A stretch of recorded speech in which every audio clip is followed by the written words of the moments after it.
Hi everyone, welcome back to my vlogs. ಇವತ್ತು ನಾನು ಸಬ್ಸಿಗೆ ಸೊಪ್ಪು ಮತ್ತು ಮೆಂತ್ಯ ಸೊಪ್ಪು ಯೂಸ್ ಮಾಡಿ ಕೀಮಾ ಸಾರು ಮಾಡಿದ್ದೀನಿ. ಬನ್ನಿ ಹೇಗೆ ಮಾಡೋದು ನೋಡೋಣ. ಫಸ್ಟು ಒಂದು ಬಾಣಲಿಯಲ್ಲಿ ಎಣ್ಣೆ ಹಾಕ್ಕೊಂಡು ಈರುಳ್ಳಿ, ಬೆಳ್ಳುಳ್ಳಿ, ಚಕ್ಕೆ, ಲವಂಗ, ಶುಂಠಿ ಇದನ್ನೆಲ್ಲ ಹಾಕಿ ಚೆನ್ನಾಗಿ ಬಾಡಿಸ್ಕೋಬೇಕು. ನೀವು ಎಷ್ಟು ಚೆನ್ನಾಗಿ ಫ್ರೈ ಮಾಡ್ಕೋತೀರಾ ಅಷ್ಟು ಚೆನ್ನಾಗಿ ಟೇಸ್ಟ್ ಬರುತ್ತೆ ಸಾರು. ನೆಕ್ಸ್ಟು ಟೊಮೆಟೊ, ಪುದೀನ ಮತ್ತು ಕೊತ್ತಂಬರಿ ಸೊಪ್ಪು ಹಾಕಿ ಫ್ರೈ ಮಾಡ್ಕೋಬೇಕು. ಚೆನ್ನಾಗಿ ಫ್ರೈ ಆದಮೇಲೆ ಗ್ಯಾಸ್ ಆಫ್ ಮಾಡಿ ಕಾಯಿ, ಗಸಗಸೆ, ಅರಿಶಿನ, ಧನ್ಯದ ಪುಡಿ, ಖಾರದ ಪುಡಿ ಹಾಕಬೇಕು.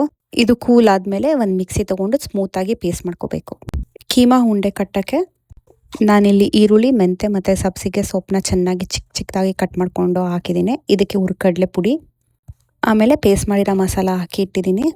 ಕೀಮಾನ ಸ್ವಲ್ಪ ಮಿಕ್ಸಿಯಲ್ಲಿ ಗ್ರೈಂಡ್ ಮಾಡಿ ಈ ಉಂಡೆ ಕಟ್ಟ ಮಿಶ್ರಣಕ್ಕೆ ಹಾಕಬೇಕು. ಆಮೇಲೆ ಚಿಕ್ಕದಾಗಿ ಉಂಡೆ ಕಟ್ಕೊಳ್ಳಿ. ಸಾರು ಮಾಡೋಕ್ಕೆ ಒಂದು ಕುಕ್ಕರಲ್ಲಿ ಸ್ವಲ್ಪ ಎಣ್ಣೆ ಹಾಕಿ ಮೆಂತೆ ಸಬ್ಸಿಗೆ ಸೊಪ್ಪನ್ನ ಹಾಕಿ ಚೆನ್ನಾಗಿ ಫ್ರೈ ಮಾಡಿ ಇದಕ್ಕೆ ಗ್ರೈಂಡ್ ಮಾಡಿರೋ ಮಸಾಲ ಪೇಸ್ಟ್ ಹಾಕಿ ಕೀಮಾ ಉಂಡೆ ಹಾಕಿ ಉಪ್ಪು ಖಾರ ನಿಮ್ಗೆ ಹೆಂಗೆ ಬೇಕು ಅಡ್ಜಸ್ಟ್ ಮಾಡಿಕೊಂಡು 1 ವಿಸಿಲ್ ಹೊಡಿಸಿದ್ರೆ ಕೀಮಾ ಸಾರು ರೆಡಿ.